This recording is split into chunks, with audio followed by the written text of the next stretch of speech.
Sno-Isle Genealogical Society is an all-volunteer, not-for-profit organization dedicated to helping you on your family history and genealogy journey. I want to encourage everyone to take advantage of the resources we have. If you find them useful, helpful, help you move along, consider making a donation or becoming a member, even better. We're looking forward to building out our community and all. So there we go. And with that, I think it's time we jump in and we'll get started with Nate. I want to introduce Nate Cushman. Nate is with the Sno-Isle Library System from the Snohomish branch, which is their center of expertise for genealogy. I know when I got started a few years ago at the beginning of the pandemic, the library ended up being the obvious place for me to go because there was nowhere else to go.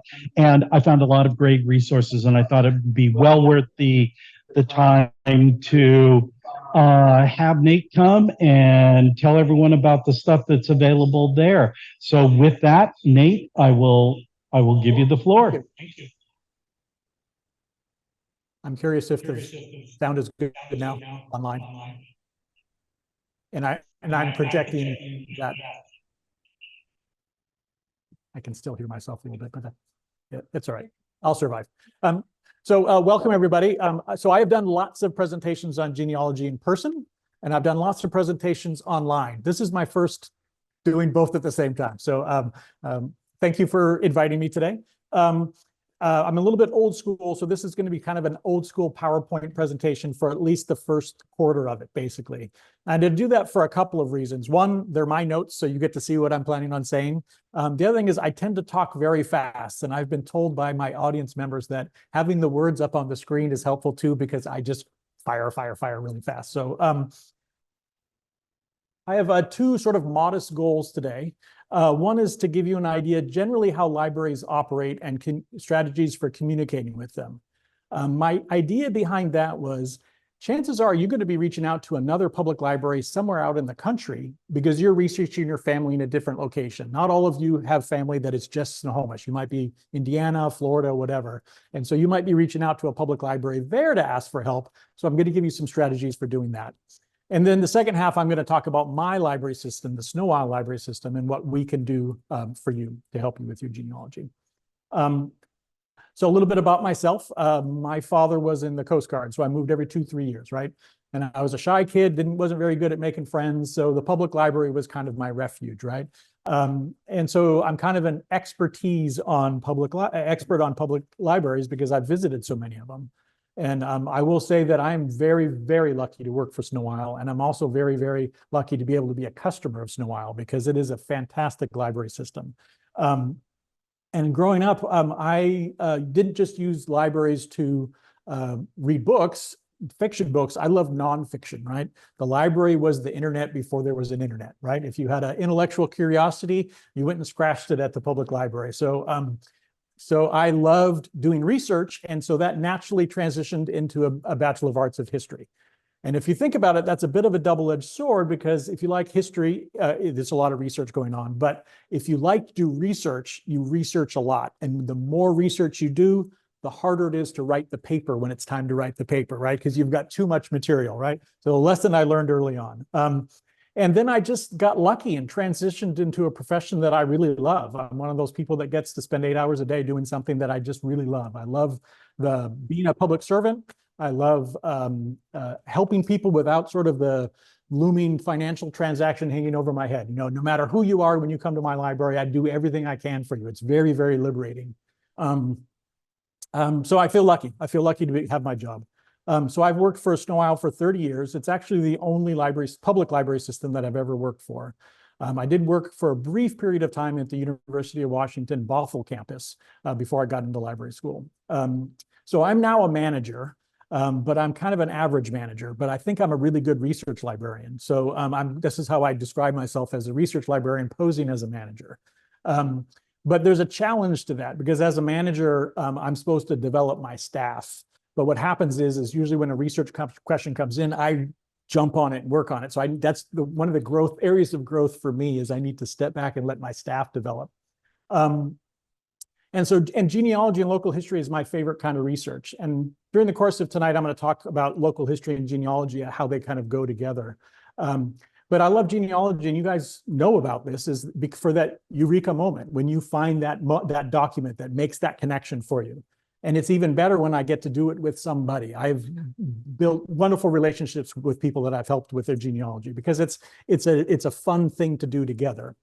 And local history is my favorite because it builds on itself. Every time I answer a local history question, I learn a new resource. I learn a new fact that helps me with the next question that comes along.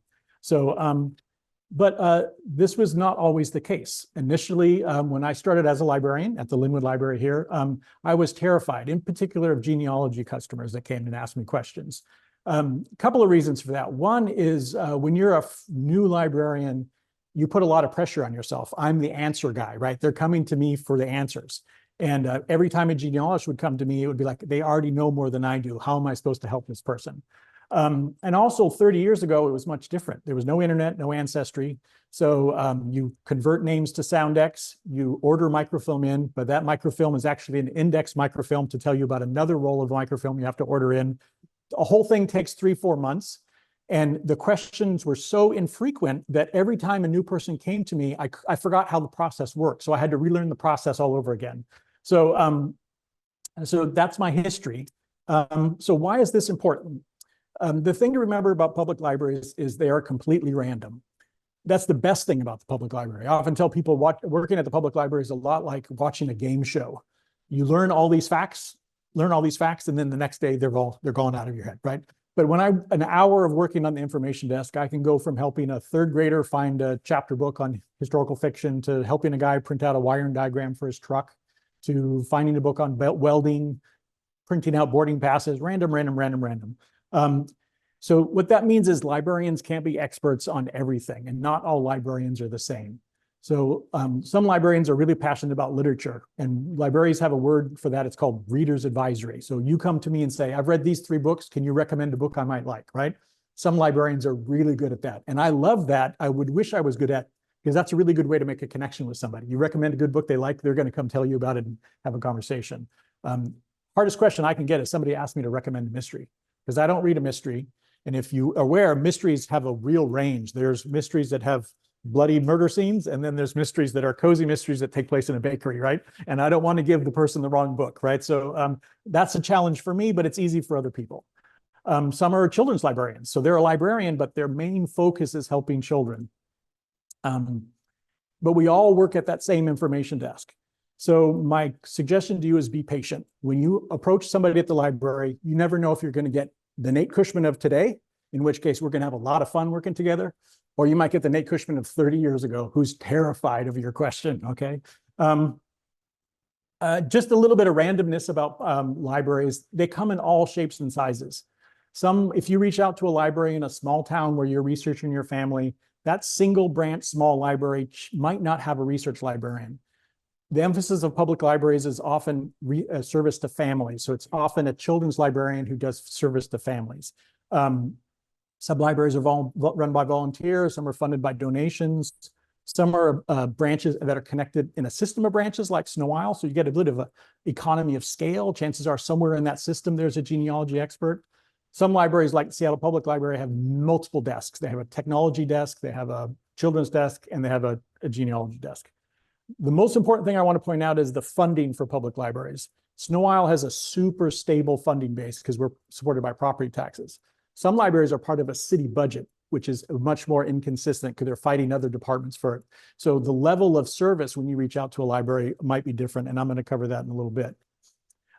So my recommendation to you when you're researching your family and you identify a town and you want to reach out to that library, don't just contact the nearest library to that town. That might not be the best source if it's a small library. What you want to do is, if it's a part of a system of libraries, contact the main branch, because the main branches, chances are, going to have a research librarian that's going to help you. Your whole goal in this is to get your question in front of the expert, the person that has handled these kind of questions before, because they already know the resources, they already know the on-the-ground kind of information that you can't get anywhere else. or contact a large library, main branch library, big city library that's nearby, because they probably do have a larger desk that can help you. When you reach out to a public library, contact via online form or email instead of by phone. Remember I told you about Nate taking all that pressure on himself as a young librarian? A phone call is even more complicated, right? Because when you were talking about your genealogy question, there's so much back information that you need to provide when you're asking your question. That's really hard to process over the phone. And chances are that person's taking notes and is going to pass it off to the research librarian anyways. Information desk, reference desk, research desk, these are all terms we use for the same thing. When you do reach out, ask for research assistance, but not necessarily a librarian. In the library world, a librarian is what we call somebody that has a master's degree in library science, but that could also be a children's librarian. We have people that come into the library and demand, I want to see a librarian.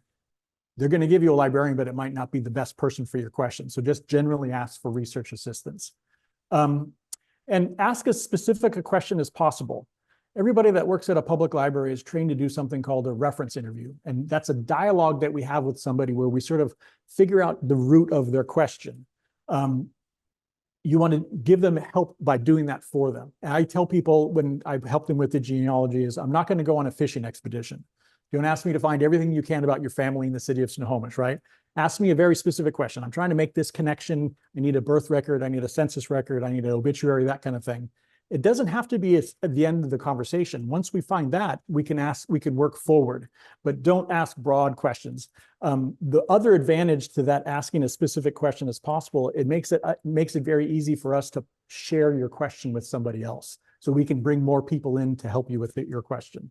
And then finally, ask for a referral. At my library, when we work on questions, if we are not able to answer your question, we can't find your information, we most always give you some sort of referral to somebody in the community. Hey, you might try this. If you reach out to a public library and you don't get referral, ask for one. Say, hey, is there a museum in town that I can call? Or is there a historical society? Some sort of on the ground kind of information. My library, we get a lot of questions from outside the state. And that's for a couple of reasons. One, it's confusing because the name of the county is Snohomish and the name of my library is the Snohomish Library because it's a city library. So if you pull a document on your family and it says Snohomish, you think it's county or you think it's city, you don't know. So they reach out to us. The even more confusing thing is the name of the local paper for Snohomish is the Snohomish County Tribune, but it's really just the city of Snohomish news. So people reach out to us and say, hey, can you find this obituary in this paper? And it's like, sorry, no, this is just this weekly paper. And I can refer them to, oh, the Everett Herald is the large daily paper for the county. Oh, you want to reach out to Granite Falls, they have a digitized newspaper. So that sort of on the ground kind of local knowledge is really what you're looking for when you reach out to a library. So I thought we'd do a little experiment here. And I'm not sure how this is going to work with the Zoom. So we're going to pretend that this is a genealogical society in Los Angeles, right? But one of our members has family that lives in Granite Falls. So we're going to approach this as a sort of a research. How would we do this question? So I think I'm going to have to stop sharing and then resharing again.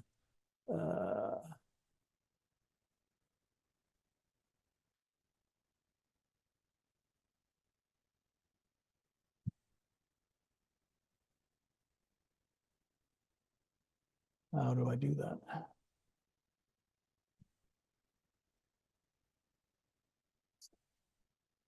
Where am I looking? Where's stop sharing? It's not on your screen is different than my screen. Yeah.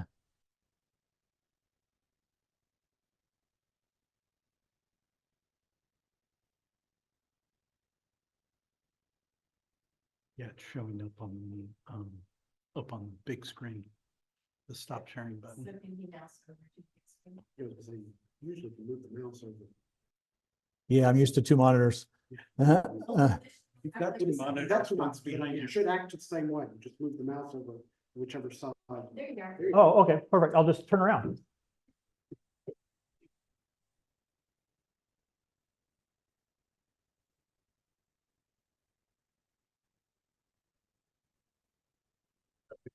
Okay, there we go.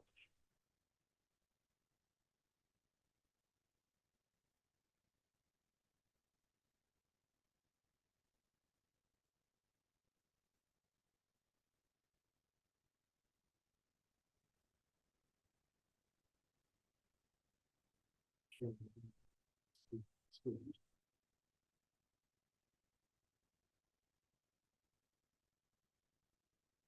want that one. We drag this over. Yeah. Does that work for online? Google? No. Yeah, that's just projecting. Click the share button.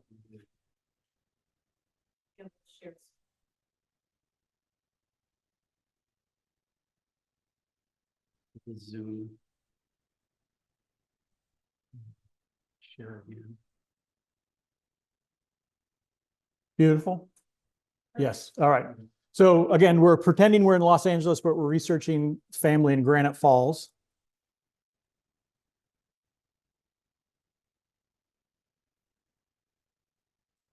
So here's the website for the Granite Falls Library. Nope.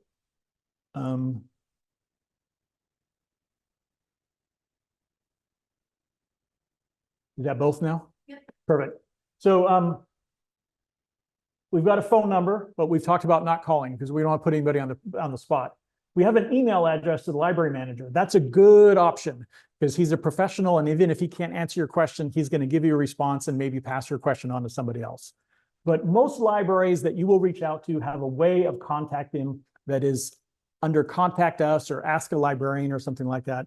I'm not crazy about how Sno-Isle Libraries is. It's under Help, Contact Us, and we have this form by email. So this is a form you're going to fill out. So sort of a one-line subject, I need help with genealogy, box with all the details, name, email address. And you'll notice the library card number is optional. That is not mandatory. Remember, we talked about different funding bases for libraries.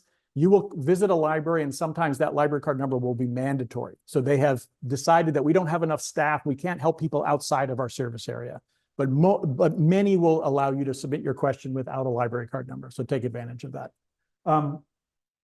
The best thing about how this works in my library system is don't worry, your question doesn't disappear into a black hole and nobody addresses it. This question can get sent directly to me and I can help them. Your question can get sent to my library, in which case I can stick all my librarians on it. Or at my library system at Sno-Isle, these questions can go in what we call the librarians queue. So all the librarians from all the branches in Sno-Isle can look at your question and work on it together. So we can add documents, we can see where we've checked things, we can sort of crowdsource your question. And then eventually a librarian will grab all the stuff that they put together and send your answer back to you. So pretty cool service that we offer.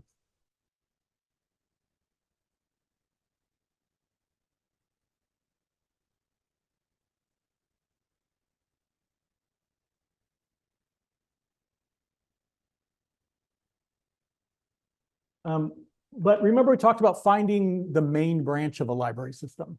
So here's a list of all the branches in Sno-Isle libraries.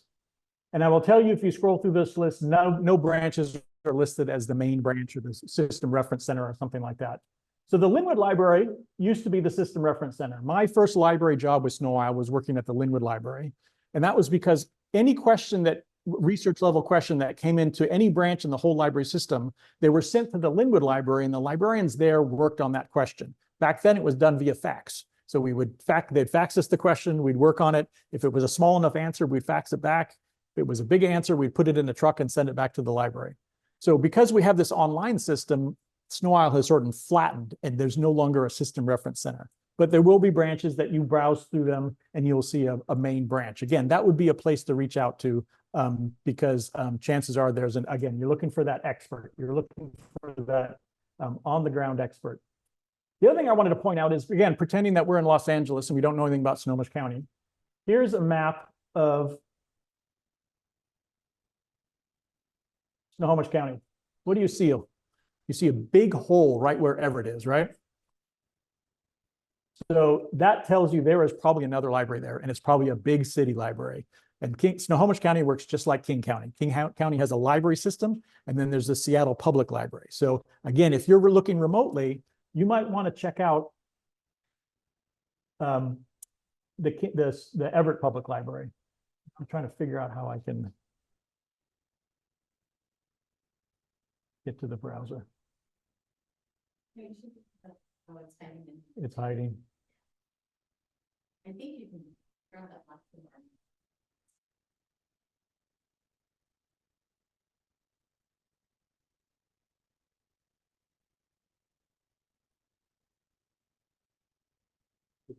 She'll put it okay on that one. Okay, all right, all right. Perfect, thank you. Love having the IT support there, thank you. So we could do Google for Everett Public Library, but here's the Everett Public Library's website. Down at the bottom, there's they call it Ask a Librarian. Here's their form. And it looks like the library card number is optional because it's not pink like the other fields. So it looks like they could help you if you remotely. But look at this, Northwest History, Northwest Room.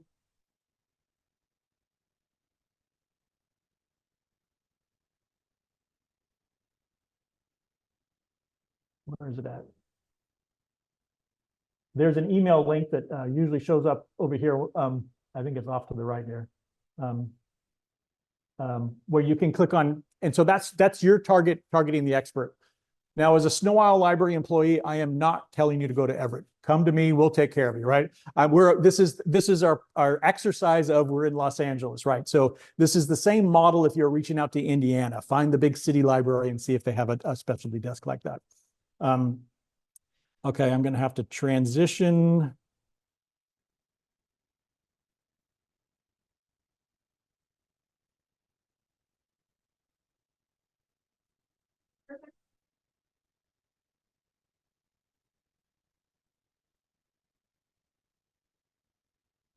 Okay, so I've talked a little bit about local history and how it dovetails with genealogy. And it's really because I use the exact same resources when I'm helping somebody with genealogy as I do with a local history question. I'm looking up census records, I'm looking up obituaries, I'm looking up city directories, because this history of a place is really just the history of the people that live there, right? So if you visit my library, this is the Snohomish Library. This shelf right here is all my local history books, and the shelving behind it and around it is all my genealogy books. This is my Snohomish County Tribune in hard copy. Then I've got microfilm reader. So it's really just, we treat it exactly the same. So you should as well when you're doing your research. Finally, don't be reluctant to ask. One of the things that surprises me the most as a librarian is the number of times I'm working at the information desk and somebody approaches me and says, I'm sorry to bother you, but, right? Don't have that attitude, right? I'm a public servant. You pay my salary. You're my boss. You come take advantage of us, right? That's what we're here for. And we love what we do. We love doing research. The weirder the question, the better. So don't be bashful. So I wanted to give you a sort of a sample of the weird kind of questions we get at the library to sort of break down any sort of reluctance you have to ask questions. So this is a question we got, I don't know, last year, maybe sometime. On First Avenue, there is a clock in Snohomish, and it has 2 12s. And somebody asked us, why does this clock have 2 12s? We turned all of our resources upside down to try and answer this question. We don't know. So if you know anything about clocks, why a clock might have 2 12s, we would love to know. How did Phobes Hill get its name? I've worked at the Snohomish Library for 15 years. We've probably gotten this question 5 different times. So every time we get it, we dive into it again. We've pulled different facts from different sources, but we can't tie them all together. For example, Joseph W. Phobes was a homesteader in the area. He's a little highlighted in yellow bit there. The Reverend J.W. Phobes was hired as the first teacher at Phobes School. So these are facts that we're pulling from different sources. Warren Phobes donated land for Phobes School. Does anybody notice anything there? They could be the same guy, and we don't know. Yeah, so the W could be Warren. It just seems very weird that a homesteader would be a reverend, and also then but we can't confirm that it's the same person. We don't even know if Phobes School was named after the hill or the hill was named after the school. We can't figure that out. So what were the stops on the urban trolley? That's a trolley that went from Snohomish to Everett, and then you could connect down to Seattle. What's the history of my property? There's lots of historic homes in Snohomish. So we have a whole process for this when people ask us to do the history of their home. Were there jail cells hidden behind the wall at Snohomish High School? Yes. Snohomish High School, Snohomish used to be the city county seat. So the courthouse was in Snohomish before it got moved to Everett. So when the county seat got moved to Everett, that courthouse was turned into the school. And in the basement of that courthouse was jail cells. And so through many remodels of Snohomish High School, you could go in a basement or behind a wall and see the old bars from the jail. The last remodel of Snohomish High School just got rid of last vestiges of the courthouse. And did my ancestors shoot someone in the streets of Snohomish? So working at the information desk, these people approached me. They were from out of town visiting. And they said, we have this family myth that one of our ancestors shot somebody in the streets of Snohomish. So one of the jokes that I like to say is I'm the destroyer of family myths when I help people do their genealogy. I did it with my wife's family. So I was a little bit skeptical. And the thing about local history resources is not very many of them have indexes. So you have to kind of browse. I've got about 5 sources that have indexes. And sure enough, Montgomery was the last name. I'll never forget that. Found it. It gave a brief description of the event, but a date. So then I could go to the newspapers and find the event. Their ancestors shot the town bully. And apparently everybody didn't like this bully because he was tried and acquitted really fast. So it was really wonderful. These people were from out of town and I could just confirm this family myth. So it was a great win for all of us, really. So that's the bit about public libraries in general, how to approach a public library. So don't be bashful. Contact via email as possible. Try and get your question in front of that expert. Questions about that presentation? This is about halfway. Any questions online? No? Okay. So we're going to try and do this again. So Oh, and since you brought up the interurban trolley, it's right over there.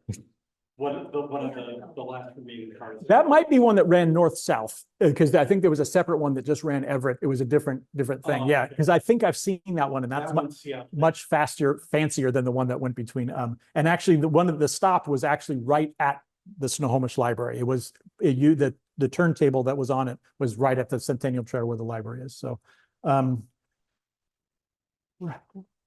I'm going to stop sharing.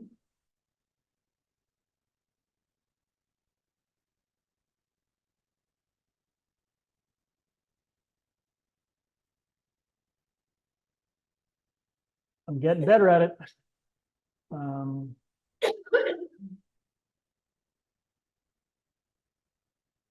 The other thing you mentioned about getting excited when a good question comes in, I was at the Spokane Library back in the fall, and I was telling somebody that just the joy on the woman's face when I came in with this weird, obtuse question, and they were like, "Huh, I wonder why," and I went, "They spent their entire life training to answer weird, obtuse Yeah, questions." yeah.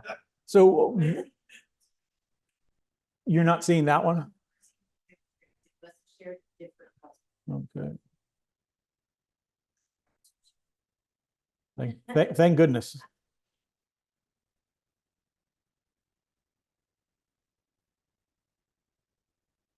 I put them one online, it's Genealogy. Perfect. Perfect. Okay. So so this is the Sno-Isle Library website. So first of all, get a library card. It's absolutely free, or as I like to tell people, you've already paid for it, so you might as well take advantage of it, right?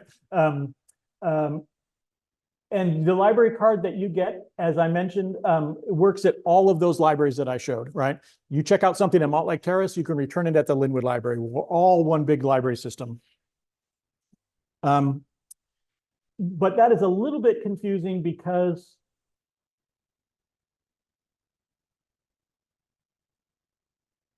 when you search our catalog,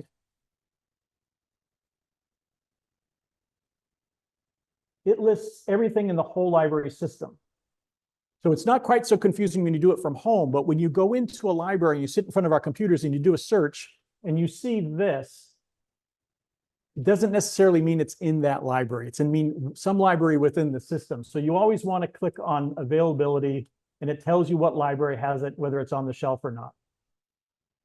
So, and the way the library works is if there's a book at another library and you want it, you can place a hold on it. It's sent to your library. You check it out from your library. You return it. You don't have to go get it. And it takes about 3 days to get from one library to another. We hold it for 7 days at the library you want it, picking up at. If you don't pick it up in 7 days, this is the other little tricky thing is it doesn't go back to the library that we borrowed it from. It stays in your library. So we wanted to cut down on the amount of time that a book sat in a box, right? So it doesn't go back to the borrowing library. The reason why that's also important is, let's say you come to the Linwood Library, this is probably your local branch, and you see that the library's, there's a book that you want and it's checked out from the Linwood Library. And you don't want, what I don't want to hear you say is, I'll just wait until it comes back, right? Because that book might never come back because it just floats from one library to another as people request it, right? So always place a hold on a book. Don't wait for it to come back. Do you do interlibrary loans out of state? That's my very last thing I'm going to talk about. Perfect question. Yeah. We also have ebooks. So these are books that you can check out and read on your computer and just read it right on the computer screen. We contract with a company called Overdrive, which contracts with libraries all around the country. And they have an app called Libby. And Libby is what you want to put on your phone or your tablet. If you listen to audiobooks, you really got to get Libby on your phone because it's wonderful. You just listen to it in your car. It stops when you get out of your car and it connects. It's just awesome.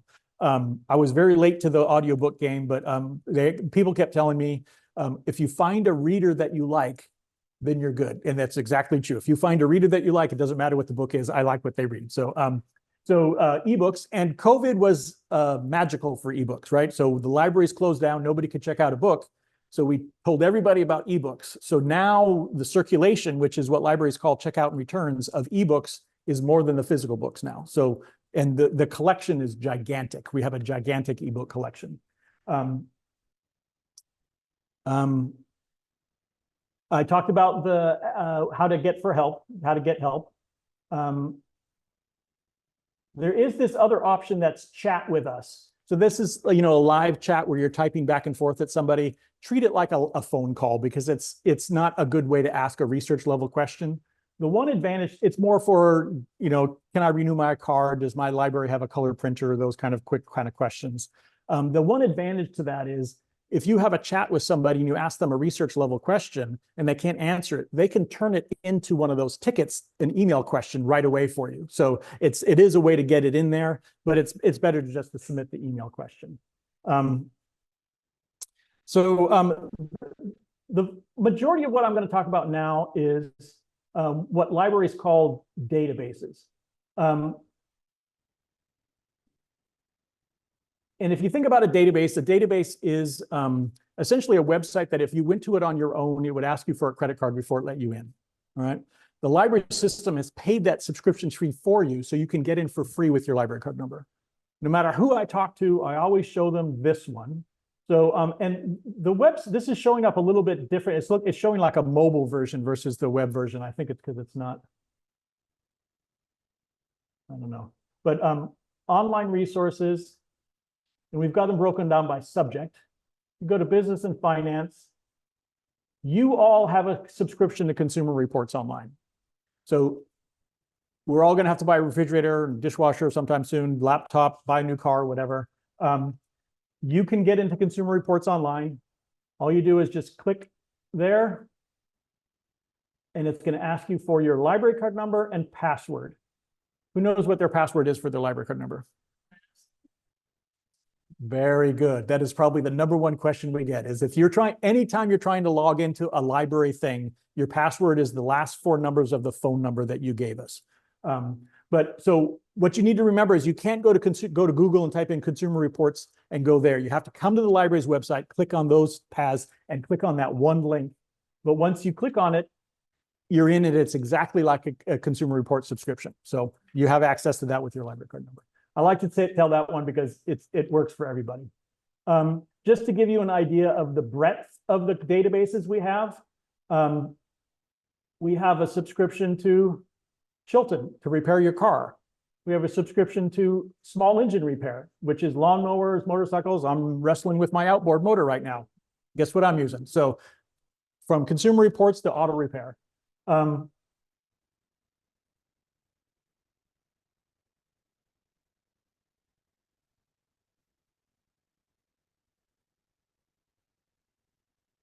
The other one I wanted to point out that I have a colleague and that we are advocates for this resource. We're always trying to push people to use this resource.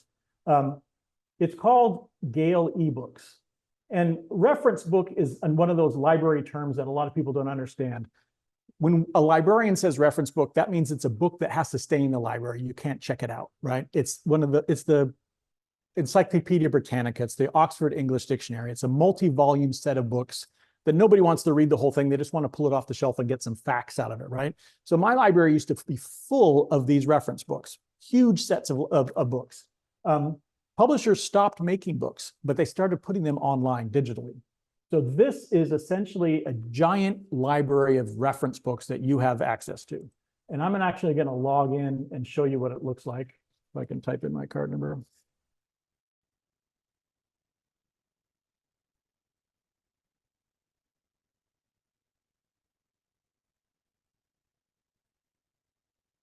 So one of the ancestors of mine, my great-grandfather that I've been researching, was in the Boer War.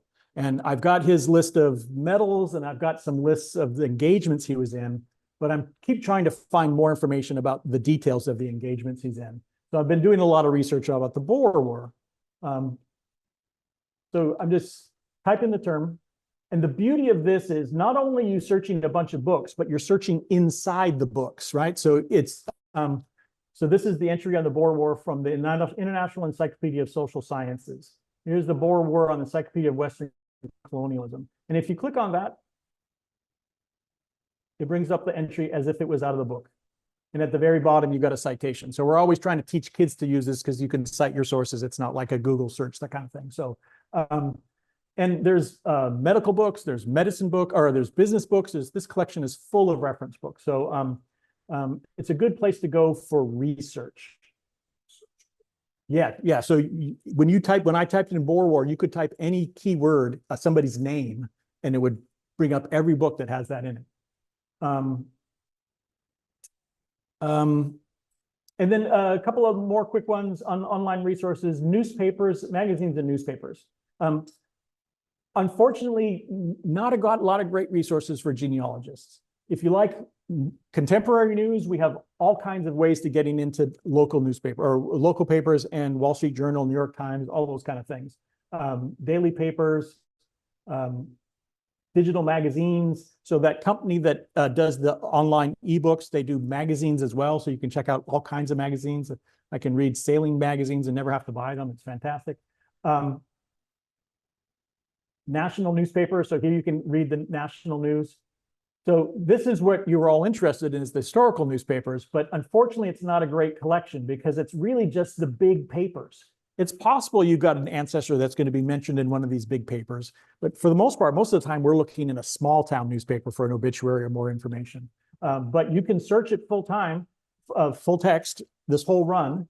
I love looking at the New York Times historical. I mean, it's nothing better than reading books about the Civil War, or reading newspaper articles that were in the time of the Civil War. So, but yeah, you have access to all these newspapers. So finally, we're going to get to the good stuff. We have genealogy. So the library has a subscription to Ancestry Library Edition. There's one gigantic caveat with this, and that is this down here, only available at Sno-Isle libraries. That means all these other databases, you click on them, and it asks you for your library card number, and you can do it from home, and it lets you in. Ancestry will let you use it if you're using one of the library's computers, or you bring your laptop into the library and use our Wi-Fi. The reason why they do this is because they want you to buy your subscription. They don't want to cut their subscriptions, right? So, but you could do what I do. I turn off and on my Ancestry subscription all the time, right? I'm not going to work on it for 3 months. I'm going to turn my subscription off, wait for them to give me a juicy offer before I come back, right? But I can still use Library Edition to do more research. I can say, oh, they got a new database file. I can check and see if my grandfather or something's in there, right? So you can use our resource without reactivating your subscription. And the Ancestry Library Edition is a little bit different than your personal subscription. So there's the 3 tiers, right? There's the US, world, and then I forget what the third one is. This is a US version with slightly less things in it. It's a few of the different, it doesn't have quite the newspapers and some other things. The other disadvantage is you can't personalize this. So you can't change your tree. You can't create a tree with this edition.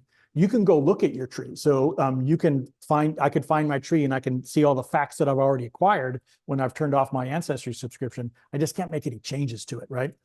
Question. That's using one of the computers in the library, not bringing your computer and logging into the system. Both. You can do both. If you use one of our computers, it works. And if you bring your laptop into the library and use our Wi-Fi, you have to use our Wi-Fi because it's identified through the IP address.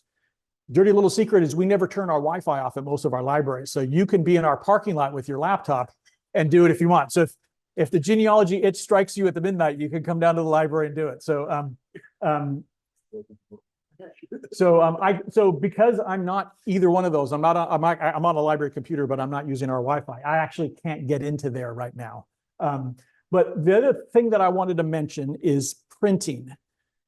So like now I've turned off it. So let's say you've turned off your Ancestry subscription, but you wanted to do more research. And let's say you found a couple documents and you don't want to lose them. You can print from our computers, and everybody with a library card gets 70 free black and white pages a week. So it's set up by a dollar value. It's $7 a week that resets every Sunday. So if you print a color page, it's 50 cents. So that's how we sort of budget but you get $7. You use the printing throughout the week, and then on Sunday it jumps back to $7. So that's how we monitor it. So you could come in and use our computers and find your documents and print them out and put them in your file folder. So when you do reactivate your Ancestry, it's pretty easy to re-add them to your trees if you wanted to. The other thing I wanted to point out under services is computers and printing. Not only can you come into the library and print from our computers with your $7, you can come here from your computer at home and upload the things you want to print. And then you go to the library and you scan your library card number at the printer and your prints come out. So if you're like me, you used your printer super seldom. And every time you used your printer, it was like, oh, the emitter's gummed up. I have to go buy a new printer because I can't get it to work, right? I am never, ever buying another printer again because this is a fantastic service. It's really, really wonderful. There's even a service if you log into here with your library card number again, and the last 4 numbers of your phone number, and you upload your documents, there's a little box that you can check that says notify library. And if you do that, an email goes to your library and a librarian prints it out and puts it on the hold shelf for you. So we did that for COVID for people that want to come in the building, so we could print it and take it to them outside and give it to them out the window. There's really no difference between us doing it for you and you coming in and just zapping your card if you don't want to. Question. Okay, I will repeat it because I probably talked really fast. So your computer at home, you could come to our website and go to services, printing and computers and printing. And if you click on remote portal, it's going to ask you to log in with your library card number. And let's say you've got a bunch of documents saved on your computer. You could upload those documents, basically save them to the cloud, right?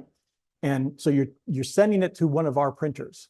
And then you could, at that point, just come to the library, you walk up to one of our printers and you scan the barcode on your library card and you touch a couple buttons and your print jobs will all come out, okay? Somewhere in that process, there's a box that you can check that says notify library. If you do that, the library will get an email with your library card number. We go to the printer, print out your print jobs, put them in a bag, and put them on the hold shelf for you. So thank you. I did go very fast, so thank you for that. I had a question going back to the Ancestry. Yeah. Or inexperience probably is a better way of saying it. The hyperlinks, so the first, when I was using the Ancestry Library Edition, I was just capturing hyperlinks to records. Mm-hmm. And I assumed later I would get back to it when I got my Ancestry account. Right.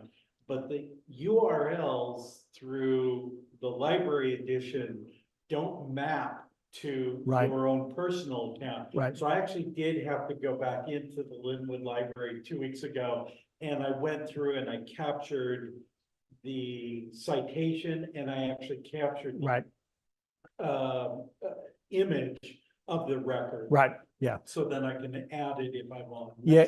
Ancestry at the bottom, they have that citation, that is what you want to copy and paste Right. on your computer. Yeah, yeah. And just the rule of thumb that when we do research, genealogy research for somebody, we usually print out both things. We print out the ancestry summary screen of the document, and then we print out the document as well. So they have both. And that's just something I recommend that everybody does. The other resources on the genealogy page, Heritage Hub is a database of obituaries, which is pretty cool. I would not get too excited about this 1704 because the vast majority of the newspapers in there start around 1980 because that's when people started digitizing their stuff automatically. So, but there are some old ones in there, and it's just one interface. You could throw a name in, and it's going to bring up as many as it finds matches for. We find it easier to research more recent people that have passed. Yes, sir. So Heritage Hub can be accessed from your computer at home. Exactly. Ancestry is really we used to have a couple of them. We used to have an automotive database that you couldn't access from home. Ancestry now is the only one that you can't access from home. Everybody else you can access from home. Yeah. And what are the dates you said on Heritage Hub? Well, it says 1704 to today, but I think it's really just a handful of papers that go back that far. It's Everett's probably the 80s, I think. Yeah. Yeah. But Everett's in there. Yes. Yes. Absolutely. Yeah.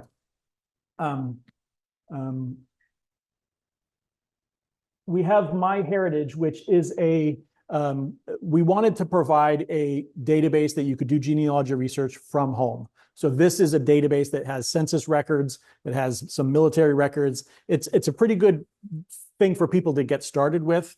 I'm not crazy about that. I usually tell people to familiarize themselves with Family Search because it does everything this does plus more.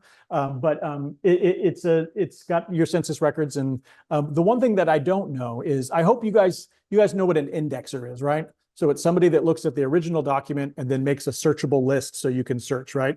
I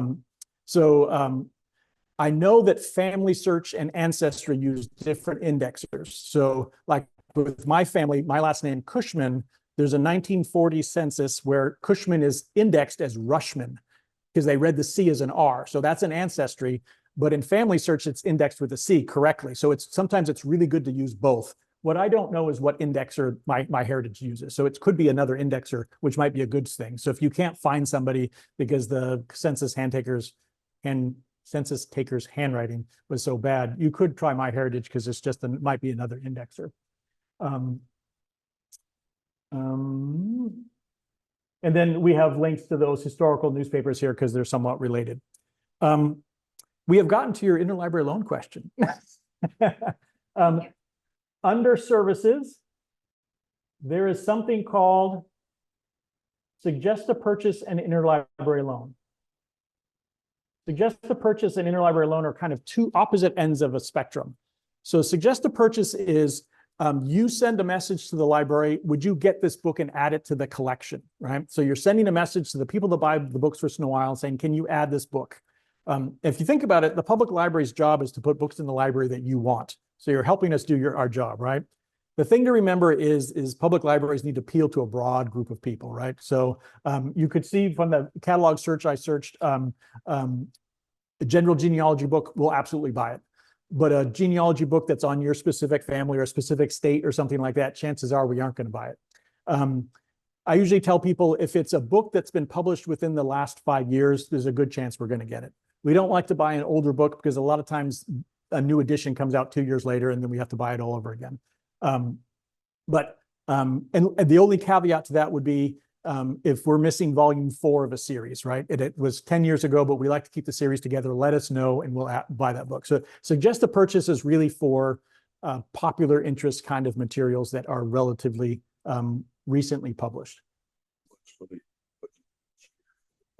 That is a really good question. I'm not sure about that number because a lot of times what happens is somebody requests a book that we're going to buy anyways. So it's hard to judge it, right? So a lot of people are on the mailing list of their favorite author and they find out about the author, the next book coming out, and they put in one of those.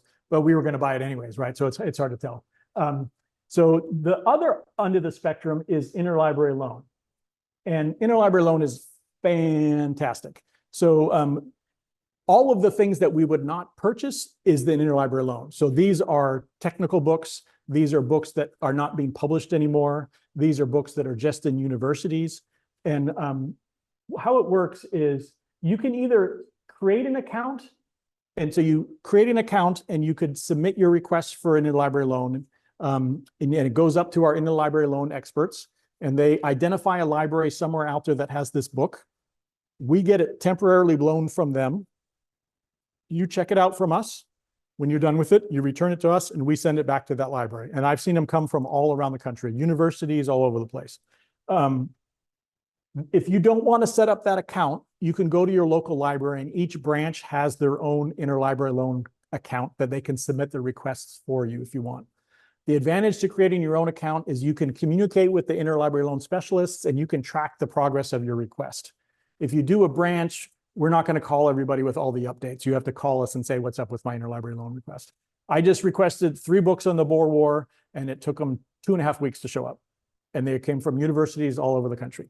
My most eureka moment of all time was I ordered in some microfilm that was just a collective letters of a great uncle kind of person. And I went through them on my microfilm reader, and I found a letter that gave me the fact that I was looking for. And there's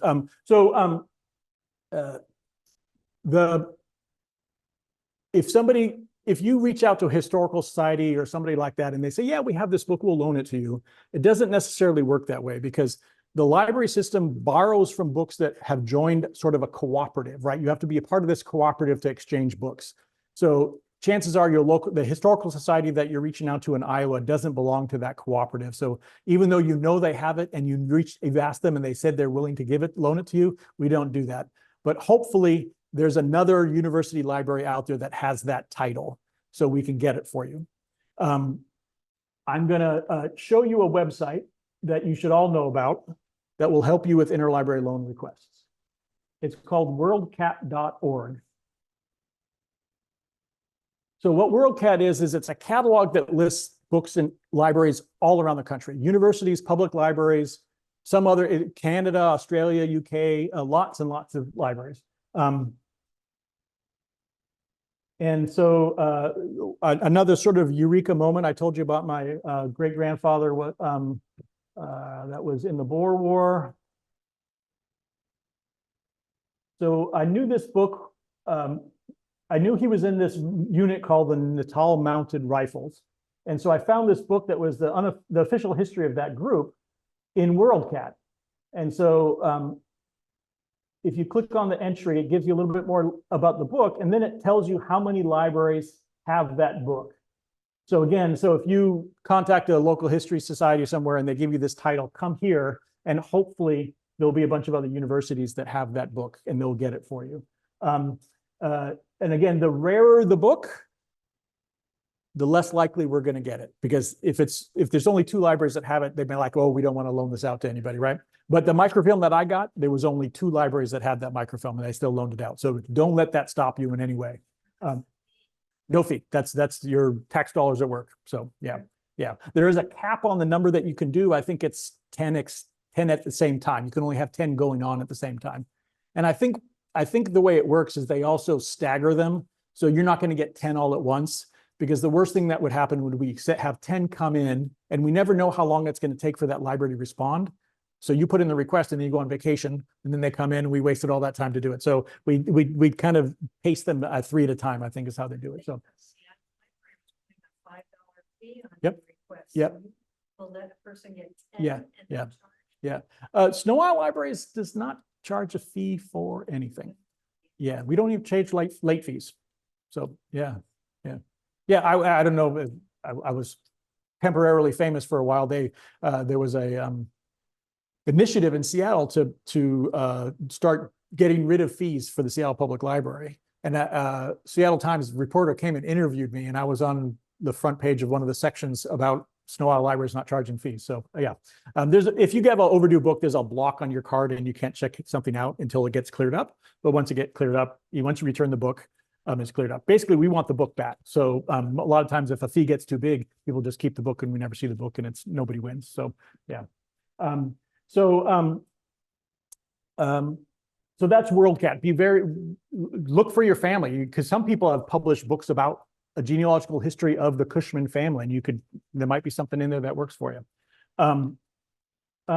So the last thing I want to talk about is family search and a family search. Yes, question. About requesting a subscription, requesting the library to buy something. Yes. How does that work on trying to request that you guys get like newspapers.com or Pull3 or something like that? Yeah. That's a challenging question. So what I would do is I would go to help, contact us, and submit the question that way, because that form is really the best way to us get it in front of the right person. So there's a guy who's in charge of our databases. He manages those contracts for our databases. He would be the one that would want to hear, there's a big demand for this fold 3 or whatever it is we want. So yeah. Family search. I'm hoping everybody uses family search. I really love family search. In particular, the number of scanned books that they have is just fantastic. So back in the day when the LDS used to loan out microfilm, my library, the Snohomish Library, was identified as an affiliate library. So that means if you went to family search and you went through the process of requesting microfilm, you could choose all the LDS centers, and then the Snohomish Library would show up, and you could have your microfilm sent to the Snohomish Library. You could use my microfilm reader. When you're done, we send it back to the LDS. So they have stopped that process of loaning out microfilm. They have decided to focus highly on digitizing all those resources. So they don't loan out microfilm anymore. But we still have our affiliate status, which means if you've searched family search, you've seen those, there's the little camera that tells you can see the document. Then if it has the key on the top, you can't see the document. If you click on it, you get a little message that says, go to the affiliate library to get it, right? We can do it for you. And it's all done on you could do it on our computers, or you can bring your laptop and use our Wi-Fi. And now it's just my library. It's just the Snohomish Library. What we will do for you is if you go to contact us, contact us email, you say, can somebody, let me backtrack. Some of those things that have the key on it don't work, and I don't know what it is. And I've been told that even at the Family History Center, sometimes those don't work. So if you want to send me an email and say, can you have access to this? Can you check it? Because if you live in Linwood, I don't want you to drive to Snohomish and get bad news, right? I'll check it for you. I'll see if it's right there, I'll print it and email it to you. I'll send you the document back. The problem is most of those things require a lot of browsing, right? So right now I'm browsing through probate wills of Jamaica, and it's just like this, like thousands of pages, terrible handwriting, right? So we can confirm that you can have access to it, but my staff don't have time to browse through something for you. So you could come use the library and do it. So take advantage of our affiliate status. It's pretty fantastic. There's a bit of confusion about it sometimes because I think people think that it's all of our libraries, but it's tied to the IP address of a building. And whenever we change the IP address of my building, I have to contact Family Search and give them the new numbers. So it's a little bit complicated, but it's worthwhile because it's a fantastic service. So I have come to the end of my list. So I would be happy to field questions. Yeah. I'll start a couple. One, the reciprocal agreements for library cards. Yeah. I'm started to add a little collection of library cards. Yep. Are there specific libraries? I mean, I have King County in Seattle. Are there others, or is it a general? So a reciprocal agreement is like we have one with King County, which means you live in Snohomish County, you can go to King County and get a King County card. So you have 2 library cards. If you live in King County, you can come to Snohomish and get a Snohomish County card. So you can get 2 cards. That's a reciprocal agreement. And it changes sometimes. There was a period of time when you couldn't, if you live in Snohomish County, you couldn't get a Seattle public card. That might have changed. I'm not sure. You can get an Everett Public Library card now. There was a time period when you couldn't. With my library system, you can get a library card from the Snohomish Library System if you live in an area that pays for a library.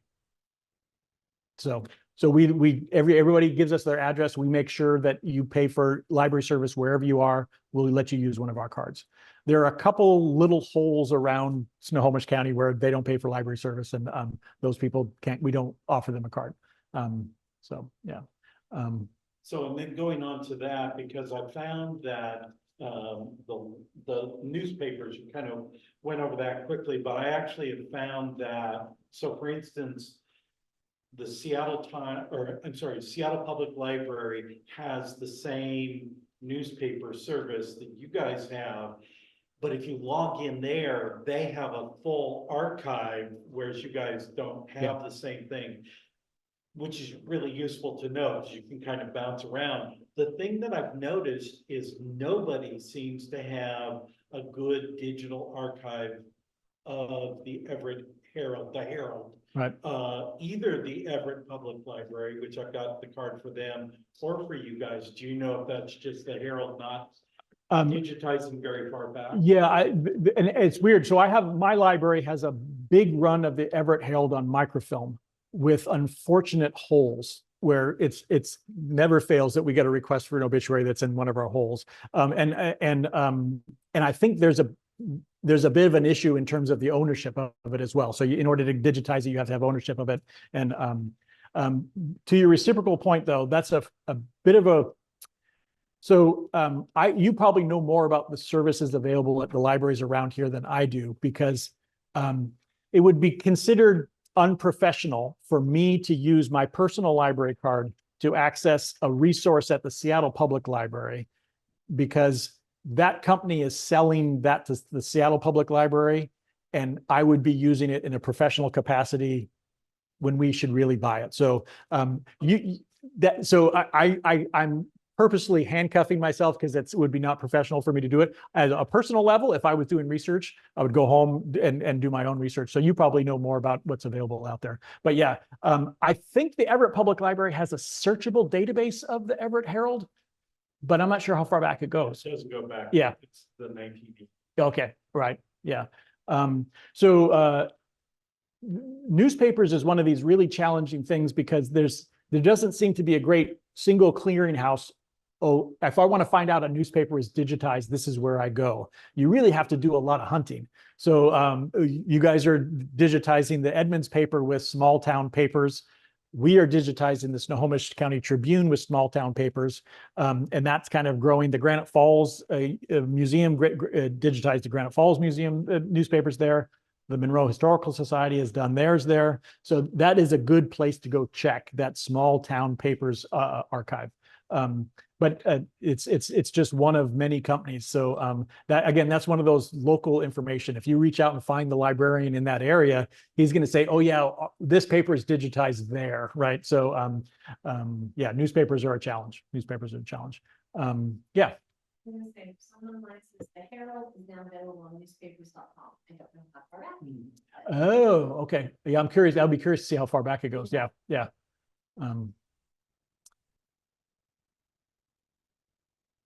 Any other questions?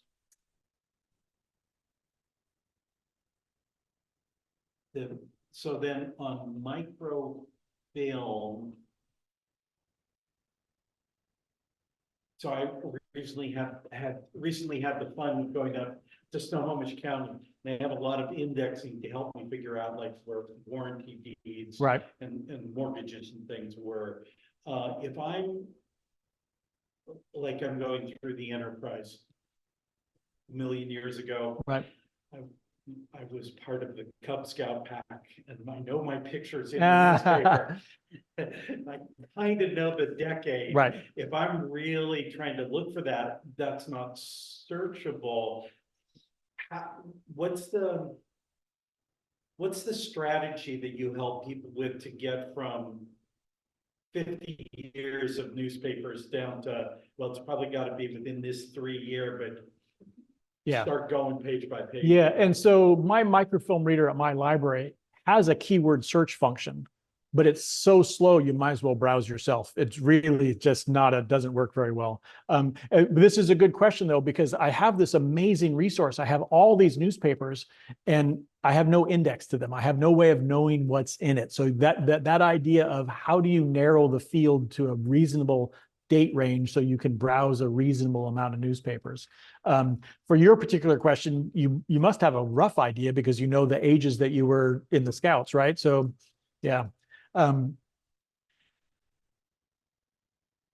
I guess knowing it's a weekly paper. Yeah. Or things like that, again, you really are having to. Yeah, so I would try and think of big events around the same, because a big event is going to be covered in the newspaper that happened around there, and then you could jump to that paper.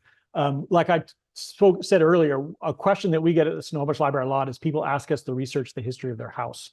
And often they want pictures of their house, right? So I can give them a list of people who lived there. You can find their obituaries, tell them about the person, that kind of thing. But Sanborn Maps gives me a profile or a footprint of the house. But a lot of times they want a picture of it. And the maddening thing is there might be a picture of their house in the Tribune, but I don't know which paper is it in, right? And so usually I'll say, okay, is it near this place where there was a fire, right? So then see if the house is in a picture in the background of the fire. Whatever event happened in Snohomish, near that, maybe we can find a picture of it. But yeah, it's a challenge to browse papers. It's a big challenge. The other thing that's not somewhat related is the interesting thing about the Snohomish Tribune is that it seems to go through these different waves of focus. So there'll be a 20-year period where it's hyper local. It's so-and-so had dinner with so-and-so. It's just this super hyper local stuff. And then there'll be a 20-year period where it's just world news. It's like in somebody's editorial playground and they're just talking about world news, very little local information. So, and I don't know if it's different editors or what, but it's hard for me to guess what era it's when I'm looking for an obituary in a time period. I'm not sure. I can never know when I go into the newspaper whether it's going to be that hyper local period or it's just all the national news. So local papers are pretty cool. It's fun just to browse local papers. Questions? So I'm gonna ask, are digitized newspapers scanned or transcribed? Now I know the answer for small town papers, but I don't know. So they would not be transcribed. They would be scanned, but they would be scanned with what they call OCR, optical character recognition. Yeah. So then it should be searchable in that sense. Yeah. Transcription would be the old way of doing it. And there are some newspaper indexes out there where the local genealogical society or historical society would go through and just make a name index for the paper. So and so was mentioned on this date on this page. So you could do it that way. I think I have something like that for an Arlington paper, but it's just random runs people when they have time to do it. So with the Google books and other things, so I was recently looking for basically an obituary. It ended up being in the Spokane Chronicle, which got consumed into the Spokesman Review. right. But I was able to find, I didn't quite figure out how it worked, but it seemed like it was working in a way in which the Spokesman Review, if you wanted a printout, you could get it, but you could see it and get it big enough and at least get the citation to be able to say, here's where it was, and I got a little picture. How does that work because Google Books and some of those things also seems to be one of those untapped resources where, for example, I found some stuff of one of my grandfathers that I couldn't imagine he would ever be in a newspaper article, but because of where he lived, Right. it was this really weird place, Right. and somebody wrote an article about it and his name was mentioned Right. in just one, and there's no way I would have found it without like Google Books and things like that. Yeah, and so Google has an archive of newspapers as well, but it's not keyword searchable. You can find the newspaper and you can do the browsing. And I want to say I've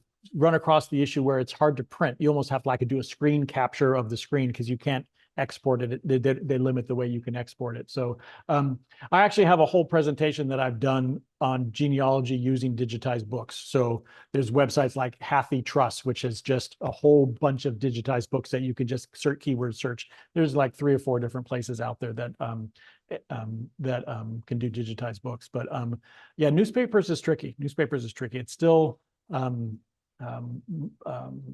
because as you guys are finding out, digitizing newspapers is not cheap. It's really, really expensive. I think it's faster to digitize from microfilm, but my understanding is the image is not as good. They prefer to if they're going to digitize a newspaper, they want the original in paper because the image is better. It's much more time consuming because you're paying somebody to manually turn pages and not tear them, hopefully. So yeah. I don't think I'm answering your question. I think I'm talking about your question, but not answering your question. It is, I think it seems like it's an untapped resource for, you go to Google, but if you, I don't know if it's books.google.com or something like that. Yeah. It's one of those things where it's worth figuring out how to get there. Yeah. And I'm sure librarians. Yeah. So books.google.com. Yeah. So there's a bunch of digitized books, but it's super frustrating because some of them, the whole book is digitized. And some of them, it'll say, yeah, this person is mentioned in this book, but you can only see the preview of these 5 pages, and the ones you want are in the middle and you can't get to them. But the good thing about that is you can interlibrary loan the book, right? So you've confirmed that what you want is in the book at least. We're not requesting a book just to be a dead end. And the other thing I found is that there are, once you get that title, it might not be digitized full text in Google, but Family Search might have it digitized. So different people might have the book digitized. So have a menu of places that have digitized books. So the Gutenberg Project, Hathi Trust, archives.org, all of those have digitized books, and try each one to try and find that book. Yeah. Yeah. So what's on the horizon for the next year or 2 or whatever at your library? At my might be interested in? That I might be interested, or you might be interested in? Me. Okay. Yeah. So on the horizon, it's a good question. So I used to do a genealogy work group at my library on Saturday mornings. It was just a drop in. It was just sort of a coffee clatch. We got around, everybody went around the table. This is where I'm stuck, or this is what I found, that kind of thing. I would sometimes do a demonstration of, I just figured this out kind of thing, but it's very sort of informal. Make great connections with those people. And I loved doing it because it would be advertised, and there would always be people that would come new, right? That I'm just getting started with genealogy, right? And it wasn't a great environment for somebody that's new, but at least I got to meet them. And then I would do something that's called a book a librarian. So I would say, let's set up a date. You and I are going to sit down for an hour, and I'm going to tell you what I know or help you with your problem or whatever that. And so I'm kicking around and those people that used to be my regulars at the genealogy work group, they come visit me and say, when are you going to start it up again? When are you going to start up again? One of the challenges is since COVID, the Sno-Isle Library has really tried to make things online as much as possible, right? So the people on Whidbey Island are not excluded from something that I do at my library. So what I'm trying to figure out a way of doing is having that genealogy work group be online and in person. So I do something like this, which hopefully I figure out the technology when it happens. But that's something that I've been kicking around because it's what I love. I know there's people out there that want to do it. And it brings new people in, which is really what I'm interested in, is getting people to come in and use the library resources so I can give them a pitch about what we can do for them and all that kind of stuff. What else about the library system? What is a system? Yeah, well, coming up soon, there is a program called Sno-Isle Reads Together. Have you guys heard of that? So there's, the idea is we identify one book that we're all going to read together at the same time. So you can talk about, it's like a giant book club, right? And so we've identified the book. It's called The Hollow Kingdom, and it takes place in Seattle. And I'm curious to see what people think about it, because it's I think people will have strong opinions, and I'll leave it at that. It's okay not to like a book, and it's okay to like a book. What's best is just to talk about the book, right? What else is Sno-Isle? Will you be adding any databases that would be of interest? So one of my roles at Sno-Isle is I'm kind of involved in training reference staff, the people that work at a research desk, right? And one of the concerns I have is we actually have too many databases. It's kind of an overwhelming number. And so if you're new to the library, it's really hard to keep track of them all, right? So so many of them have overlapping kind of services. We have 4 or 5 magazine databases where you can search for a magazine article, and I think there's a big overlap between them. I would prefer that we have fewer but better, right? So, and it's hard because there's really only 2 or 3 companies out there that make these. It's EBSCO and Gale and these companies, so there's not a lot to choose from.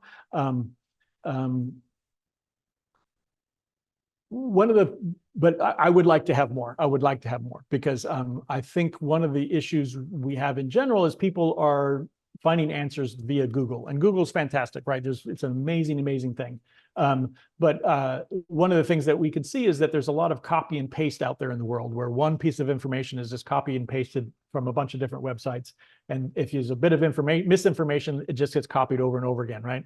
So, but the idea behind the database is hopefully there was an editing process, right? That it was somebody took the time to review it and checked it and that kind of stuff. So librarians tend to be sort of have a missionary zeal about databases because we like to think that it's a better place to get the information. So I would like to have a better list of the databases and have them be more accessible because they're not as ease of use as Google. They're a little bit more challenging that way. So Is your because we know and love WorldCat, is your library one of the libraries that would be accessible? I mean, I think you have to enter your data into WorldCat. right, yeah. So does your library participate in the WorldCat? Yeah, so I'm not exactly sure of the complete relationship. So WorldCat, there's OCLC is a library cooperative. And remember, I told you that if you identify a book that's at a historical society, we won't necessarily get it from them. We're going to get it from one of the libraries that is in this cooperative. So OCLC is the cooperative that we would borrow books for. And if you're an OCLC library, you're in WorldCat. So in order to have your stuff in there, you agreed to be a loaning library. So yeah, so I yes. looked for the FISC and Yeah, so yeah. I did the OCLC. Yeah, inputs. yeah. I'm trying to find out, is your Snohomish? Okay. Yeah. So if we did a search for, I don't know. You would come. Yeah, if I did illustrated history of Snohomish and Skagit County in there in WorldCat, Sno-Isle Libraries would probably be at the top because it would say Sno-Isle Libraries. It wouldn't say Snohomish Library. Yes, it would. Yeah, it would say the whole library system. Yeah. The other bit of a caveat about WorldCat is my understanding is it's updated infrequently, right? So there can be old information in there. There might be a library that says it has the book there, but they don't have the book anymore. It hasn't been updated. So it can be a little misleading, I think, sometimes. But it's fantastic. Yeah, it's really cool. Yeah. And there is a cost to that, doing an interlibrary loan. Sno-Isle does have to pay something for that interlibrary loan, but the cost just isn't passed on to you. It's part of our operating budget. So yeah. So I didn't want to give the idea that it's free. So there is an accounting that happens in the background, but it's free to you. So yeah.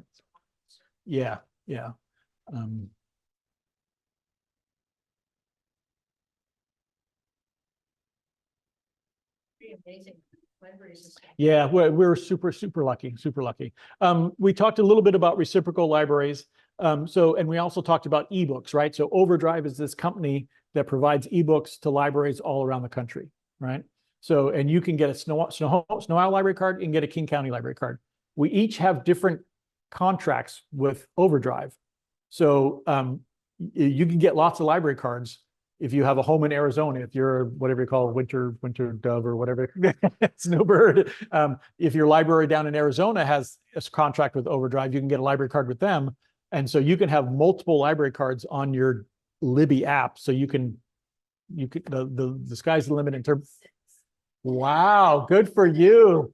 6 library cards. That's a power user right there. Well, thank you for your patience with my fumbling with the technology. I learned some stuff today. Thank you very much. Oh, and the last thing I always say, no matter who I talk to, whether I'm talking to elementary school kids or parent-teacher conferences or whatever, it's like, if you forget everything else I told you today, just remember this one thing, always ask for help, right? Because if you ask for help, you don't need to remember what I just told you because I'm going to tell you it again, okay? We're public servants, take advantage of your public servants. So thank you much. Yeah. Okay, well, I'll come back in and just again, thank everybody. Nate, again, thank you for being here and giving us some insights. I want to remind everybody to check out the calendar to see about joining us on the tool shed. Again, in March, we've got the folks from the Family Search Library here in Mount Lake Terrace coming, and don't forget to check out Roots Tech. And I think let's call it a wrap, shall we? All right. Thanks, everyone.